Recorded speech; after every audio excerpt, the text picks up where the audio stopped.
Hangi ülkede boşanmak yasaktır? A. İran, B.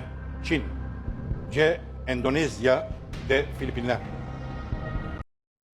Dünyada evlənən hər kəs istədiyi zaman boşana bilərmi? Əksər ölkələrdə cavab bəlidir. Amma bir istisna var. Bu ölkədə boşanmaq qanunla qadağandır. Filippin boşanmanın qanunla qadağan olunduğu yeganə ölkə kimi tanınır. Burada evlənən bir cütlük məhkəmə qərarı ilə belə rəsmi şəkildə boşana bilmir. Nikah hüquqi baxımdan ömür boyu qüvvədə qalır. Bəs insanlar ayrılmaq istəsə nə edirlər? Filippində boşanma yoxdur. Əvəzində nikahın ləğvi, annulment var. Bəs annulment nədir? Bu prosesdə məhkəmə deyir ki, bu nikah sonradan bitməyib, elə əvvəldən etibarsız olub. Bunun üçün ciddi səbəblər lazımdır. Evlilik zamanı psixoloji yetkin olmamaq, məcburi evlilik, aldadılma və ya gizlədilən faktlar, evlilik öhdəliklərini yerinə yetirə bilməmək. Annulment prosesi illərlə çəkə bilər və çox bahadır. Hər müraciət də qəbul edilmir. Bu səbəbdən minlərlə insan ayrı yaşasa da, hələ də rəsmi olaraq evli sayılırlar. Bunun əsas səbəbi Filippində katolik inancının çox güclü olmasıdır. Katolikliyə görə nikah müqəddəsdir və ömür boyu pozula bilməz.